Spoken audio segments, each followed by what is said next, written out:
Hello, my name is Andy and I am the Village Idiot. I'm armed with a car and a GoPro and an unhealthy amount of time on my hands. I'm using that time to attempt to visit every civil parish in England. You're watching the York series. Sitting within North Yorkshire, York is a very historic place with 31 civil parishes within its city boundaries. Here's one of them for your enjoyment.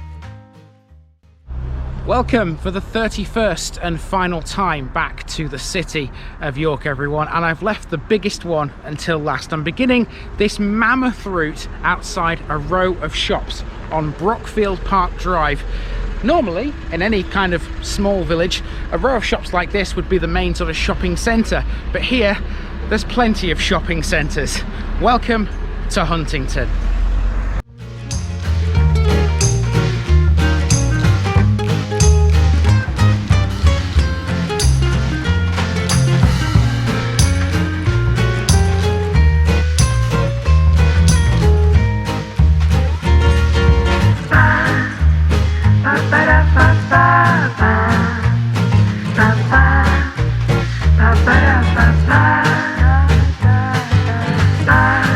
Here's my disclaimer for people who may be watching me for the first time. I say things as I would in my native accent and dialect. As a result, I may not pronounce things in the same way as the locals do. Remember, I'm a visitor. It's impossible to know everything.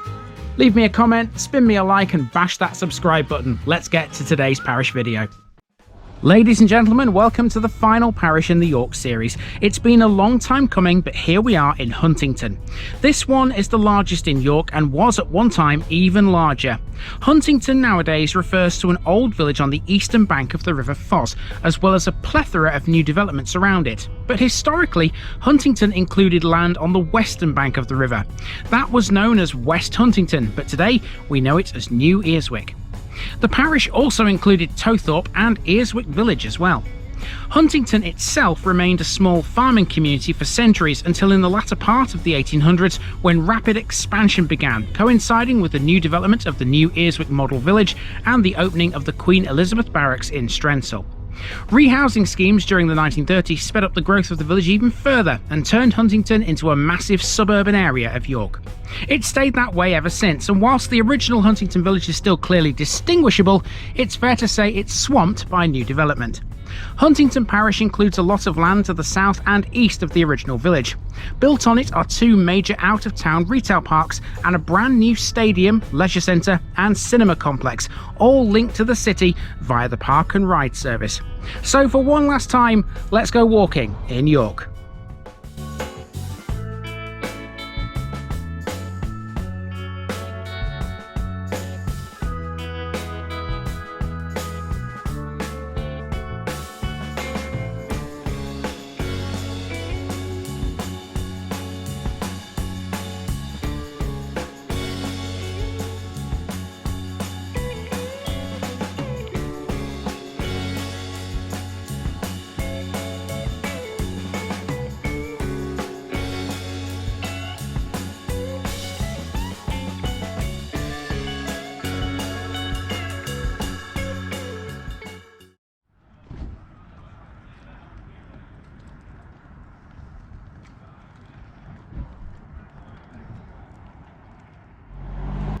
Our walk starts on Brockfield Park Drive at a row of shops, and in any other place, these would form the main shopping centre.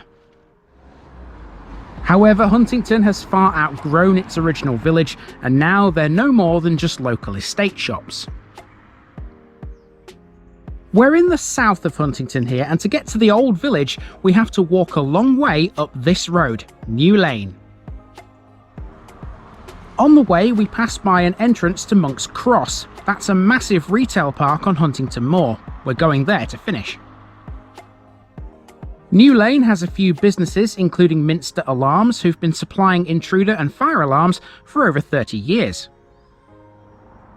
The biggest business along here, though, is Porter Cabin, the modular building constructor founded in 1961 by Donald Shepherd. Porter Cabin is still owned by the Shepherd family and now employs more than 2,000 people across 10 European countries. Beyond that, there's a few areas of new build housing. Huntington has seen a lot of infilling over the years as it's expanded. The result is a bit of a mishmash of housing styles, but the old village's character remains protected by a conservation area order. Make no mistake about it, Huntington is a very, very big place. It stretches for a hell of a long way from north to south, and I didn't even start at the southernmost extremity. However, here we are between the northernmost and the southernmost extremities, about halfway between, and this is where all that suburban housing is going to give way in a little while to some older, more characterful properties.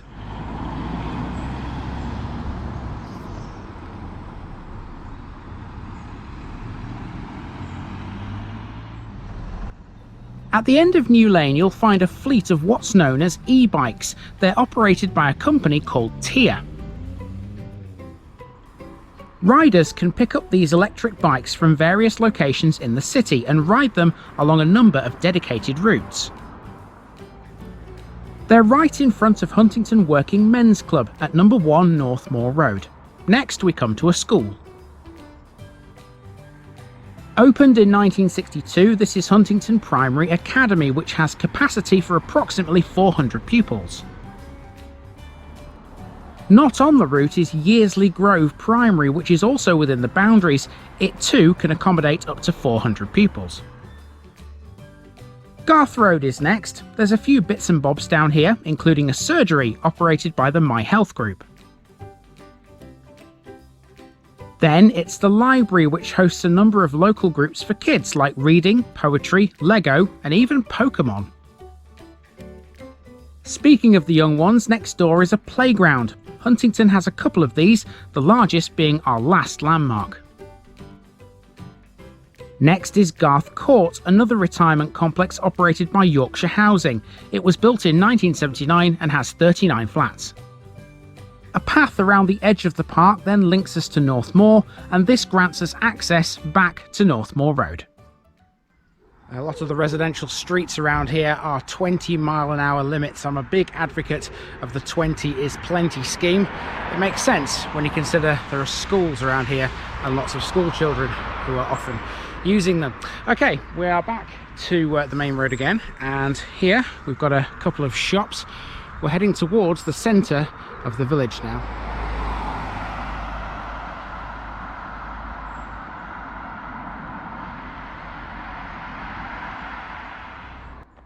Here's the parish notice board, so before we go any further, let's get this out of the way. York is complete, folks. That's not the end of this walk though, not by a long shot. Here's a branch of Costcutter, one of a few shops in the village. Next door is Wilberforce House, the former HQ of a local charity. Although empty, last year plans were refused for its demolition. This central area basically is a mixture of local shops and garage services. This is Huntington Stores on the end of Derwent Walk. Derwent Walk is a row of shops which include a hair salon, a dog groomers and a cafe named Sunny Side Up. Then we hit the garages. This one is Barker's Garage, which has been servicing and MOTing local residents' cars since 1968. Then on a bend is a group of industrial units. These include car bodywork mechanic EGL Autos and repair shop Wade Services. Back on Northmoor Road is Huntington Service Station, and this one's been going since 1969. You've definitely got options here. Over the road is a second, bigger doctor's surgery. This is the Huntington branch of the Haxby Group practice. Onto North Lane, we next come to the Huntington Sports and Social Club, the Keeper's Bar, and a big playing field. Also known as the Hopgrove Playing Fields, Huntington Rovers play here. The club was founded in 1948. Okay, so effectively what this next section does is it cuts through a housing estate. This is Cotswold Way. Again, it's modern again, and again it's a 20 limit too. There are no schools up here though, mind you. It's always good to have that 20 limit, as I said earlier. So yeah, we're going to cut through this housing estate, and what this does is it brings us towards Huntington's Village Hall, effectively. I think it's called the Memorial Hall. We'll see in a minute when we get there.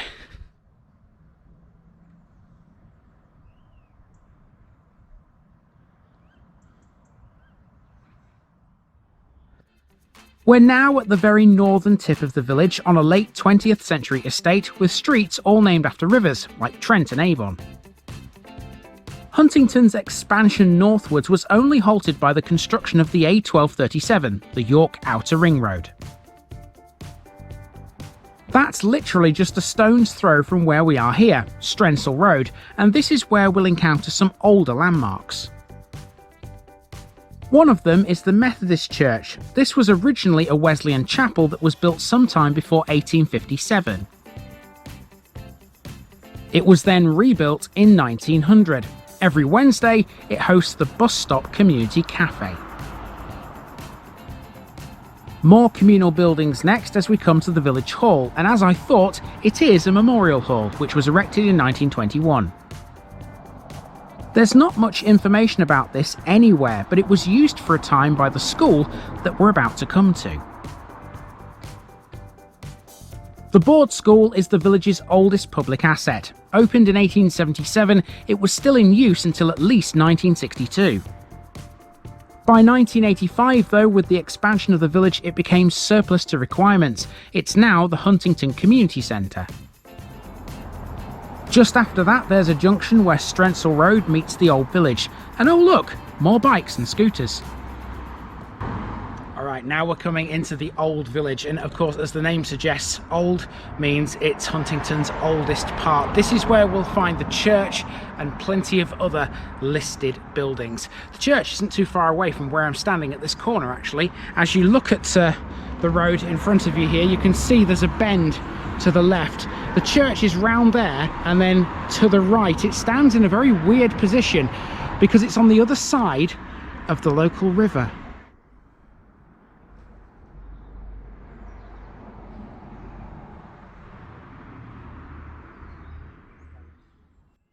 So this is the old village, what Huntington originally looked like before all the brand new housing came along.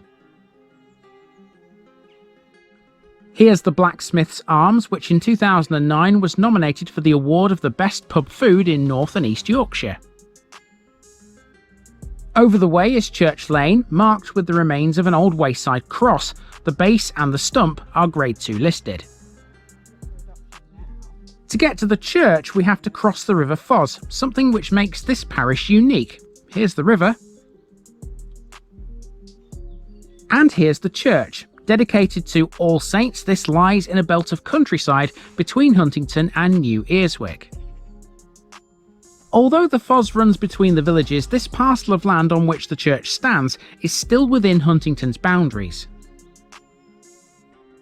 The church you see here is not the original, as it stands on the site of an earlier All Saints church which dated from the 12th century. It was largely replaced by a new building in the 15th century. Inside there are two coffin lids believed to be from the 13th century. The nave, tower and organ chamber were rebuilt in 1874, a date that's marked on this pillar. Presumably, that's what this is for. No questions over this pillar though. This is the War Memorial and it has 56 names on it, 30 from World War I, 26 from World War II. It's important to note that Huntington has one church but two buildings. The other one we'll catch in a short while. I tell you what, it's a blessed relief to be able to stand under the shade of these trees. It's quite warm today, as you can probably tell. I'm sweating quite badly here, so this is a nice respite from the heat. Not going to last long though, because now we're going to head back to the old village again and continue down it to see what else it's got. It will take us towards Huntington School and also towards the river once again.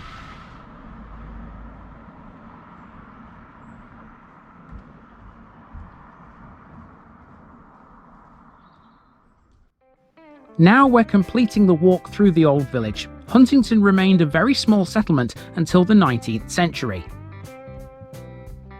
Expansion started in the 1870s, but it was slow. Even at the 1901 census, the village had no more than 630 inhabitants.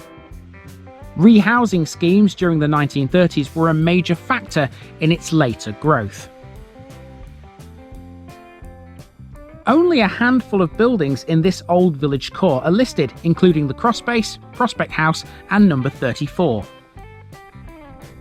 Number 3 is too. It's late 18th century and it's one of the oldest houses in Huntington.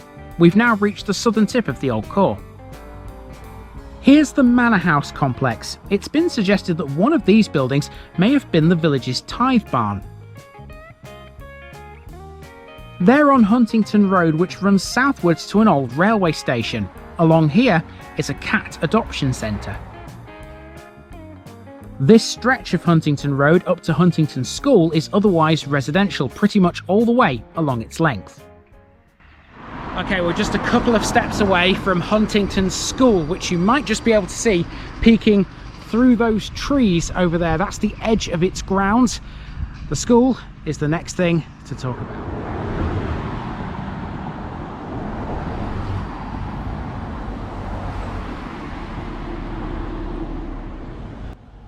So this is Huntington School, a mixed comprehensive secondary school and technology college with approximately 1,500 pupils. It opened in 1966 and became a comprehensive school in 1973. It then became a specialist technology college in 1997. Annually, Huntington holds a public arts festival in which music, art, drama and dance exhibits are prepared and performed. Notable alumni include journalist Oliver Burkeman, 3 members of the band Shed 7 and football commentator Guy Mowbray. Directly opposite the school are its sports fields. These house numerous sports clubs including football, hockey, netball and rugby. Sixth form students here can complete a Sports Leadership Award, which forms part of what's known as a personal development programme. Internationally, the school has strong links with Germany and France and conducts an annual work experience exchange. Next is Tanner's Yard. New Earswick Bowling Club are based here, but their building may soon be demolished for new housing. Now, if you've been watching this York series for a while, you might recognise this little area here. Just past that industrial estate, there's a path which runs over the river again and takes you into New Earswick. We covered this in the New Earswick episode, if you remember, because we were talking about a community garden which is just off to the right here, and this sign, which is just on this right hand side here, points you towards all the things that we saw down there, including the shops and the hairdressers and a cobbler as well. And this is right next to St Andrew's Church, and this will begin our last section of today's walk.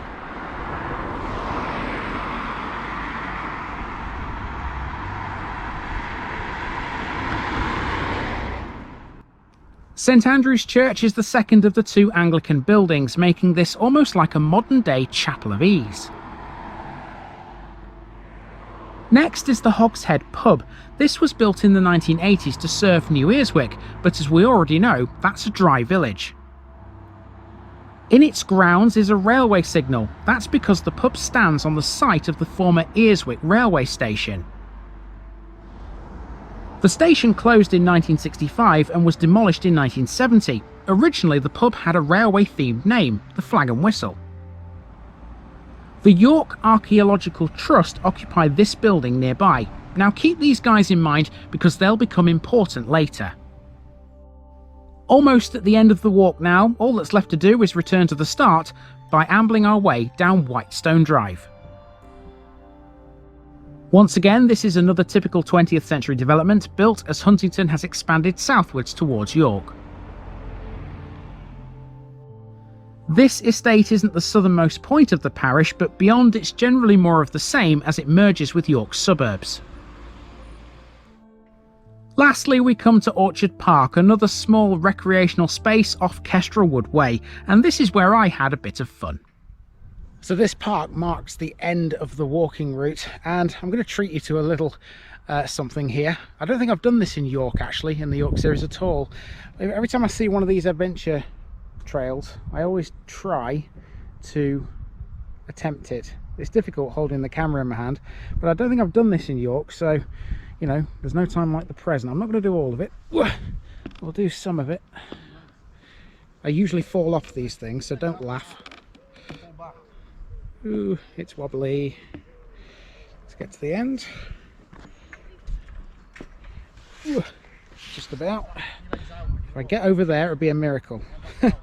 We'll see. Down we go. Hop across here. Oh, looks like a railway line, this, doesn't it? It's very bobbly. No, no, no, he's off, he's off. See, I told you I normally fall off them things. I don't think I've ever completed one, to be honest with you.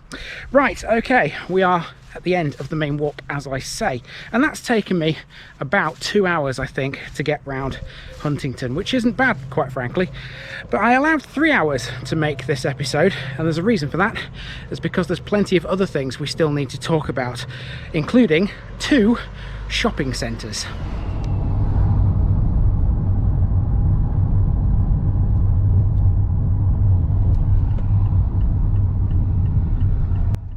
To the east of Huntington Village is Huntington Moor, upon which are 2 out-of-town retail parks. One of them is called Monk's Cross. It's the larger of the 2 and includes several national chain stores and 3 supermarkets. Once upon a few decades ago, this whole area was farmland. It was Pigeon Cote Farm, which was bought by surveyors Peter Smith and Hugh Ball of Huntington Limited in the late 1980s. The land they acquired would become the site of the retail park, and in September 1998 it opened with a Jeff Banks fashion show.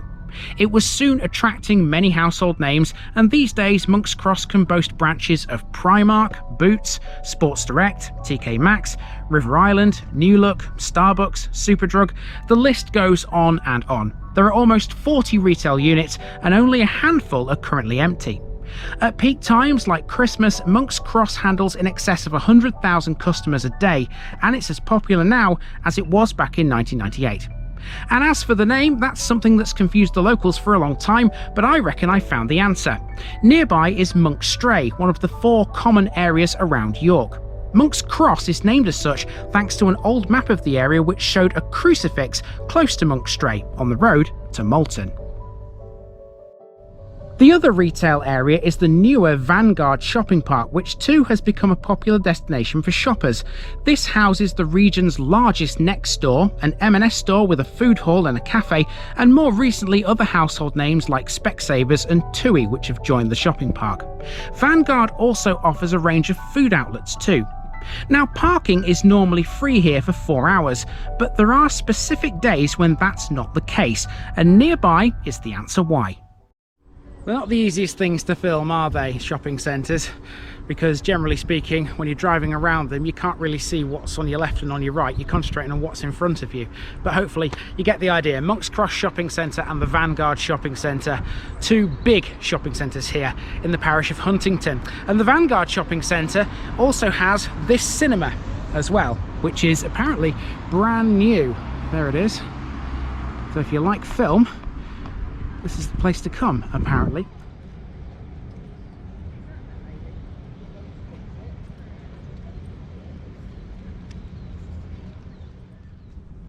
Until 2014, Huntington was the location of the Huntington Stadium, which was the home ground of rugby team York City Knights. That's when it was mothballed and eventually rebuilt to create this, the York or LNER Community Stadium, which opened in 2021. Next to the stadium was York Waterworld, which was demolished but incorporated into this new complex as this leisure centre. The biggest change though was the introduction of York City Football Club to the area, who were relocated here from Bootham Crescent. York City are a former Football League club, but they now play in the National League, the 5th tier of English football. Here's a map of the stadium. It has an all-seated capacity of 8,500 and comprises 4 stands, east, west, north and south. Officially, its name is the York Community Stadium, but it's named LNER thanks to sponsorship from the well-known rail operator. Inside, its seats are coloured red, white, yellow and blue, a combination of the colours of both York City Knights and York City FC. Along one side is the cinema and a Hollywood Bowl. Visiting the stadium is more than a day out, it's an experience. Now, as a lot of you know, I come from Lincoln, and of course I am a big fan of Lincoln City Football Club. But when York City were in the league, they did have a sort of a rivalry with us. Not really, because our main rivals were Peterborough, Scunthorpe United and Grimsby Town more than anybody else. Oh, and occasionally Boston when they were in the league too. It would be great though to see York back in the league so we could reignite that rivalry with them, to be honest with you. Yeah, I do miss having York in the Football League, I'll be honest with you. Hopefully they'll make their way back soon. Okay, we are done with the parish of Huntington, save for one last thing, and that's a special section which concerns an area between these shopping areas and the main village, and that would be the site of a Roman camp. Before any work on the York Community Stadium could take place, an archaeological dig, orchestrated by the York Archaeological Trust, was undertaken. This goes back to 2002, when aerial photographs of the area taken by English Heritage revealed the remains of two ancient Roman camps. Following this discovery, an excavation was carried out in 2003, which revealed these camps lay close to the site of Monk's Cross Retail Park. Not only was Roman archaeology unearthed, but several prehistoric features and post holes revealed that this area of York has been occupied for many thousands of years. Because half of one of the camps lay underneath the original Huntington Stadium, built in 1989, the discovery meant that before the new stadium could be built, another dig needed to take place. This was known as the Dig York Stadium project, and I've linked the results of the findings in the comments below. Okay, so that's the city of York complete. But we're not quite done with this video, because, as always at the end of every series, we go and meet some of the fans, which is what I'm about to do. I'm going to use the park and ride service here at Monk's Cross, which is right next to the community stadium. It'll take me into York city centre.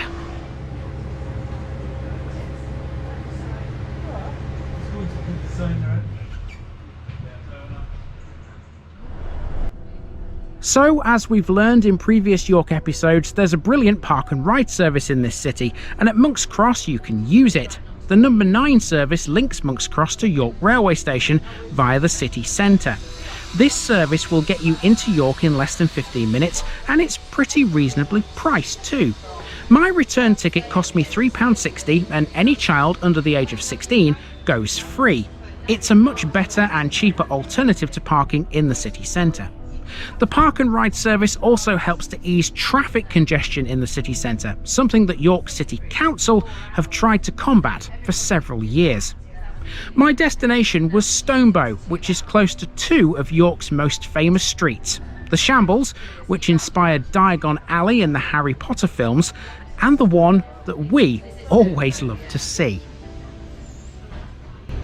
So I alighted from the bus at Stonebow, and I have to catch this before I go any further. Most tourists in York come for a few things, but I think one thing that everyone knows in York city centre is this street here, because it's got a very peculiar name. I'll just wait for the opportunity to cross the road. I think we're okay. Here we go. Couldn't pass up this chance, could I? To see Whitmer Gate. And here we are, outside York Minster. I've dispensed with the high-vis, and I've got a brand new shirt from Primark because the other one was sopping wet through with sweat. So hopefully I'm a bit cooler now. And yeah, I found somebody on my walk around York City Centre. You might not recognise this particular person because Nikki has never been in any of the York episodes. This is actually your York debut right at the very end, isn't it? Yeah, well, let's hope that doesn't happen again. Yeah, anyway, we're going to hang around here at the Minster and see who comes and says hello to us. 1:30 we said we'd meet. It's about 10 past right now, so we've got 20 minutes to wait. Yeah, so thanks for the offering in the background. Yeah, there's a few buskers around here. It's heaving. It's absolutely heaving as York City Centre right now. Then again, it's a nice day. It's sunny and bright, I suppose, to be honest with you. That's what you want, isn't it? Yeah. Right, we'll see who turns up. Unfortunately, once again, nobody came. That said, it was very crowded around the Minster and everywhere else in York city centre for that matter. It may well have been almost impossible to find us anyway. No matter, we enjoyed our day out, and the fact that York could come to a close in this way was good enough for me. Here's a few pictures from our time in the city centre to close out the series. Thank you everyone for watching and enjoying the villages and small towns within the boundaries of this historic city. From Skelton to Stockton-on-the-Forest, from Haxby to Hesse, and from Dunnington to Deaton, we've covered all 31. It's been a great journey, and now York moves aside to make way for Harrogate. I'll see you there very soon, everyone.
Thanks for watching this video, folks. Don't forget to like this episode if you haven't already. It really makes a difference with YouTube. If you're new here, subscribe to the channel for more videos like this, and give us a share too if you've got friends who'd like it. You can find all the links to my social media accounts below, as well as my Buy Me a Coffee page where you can donate to the channel. Also, if you've enjoyed this episode, have a look at some more videos in this series. Until next time, I've been Andy, also known as the Village Idiot, and I'm out.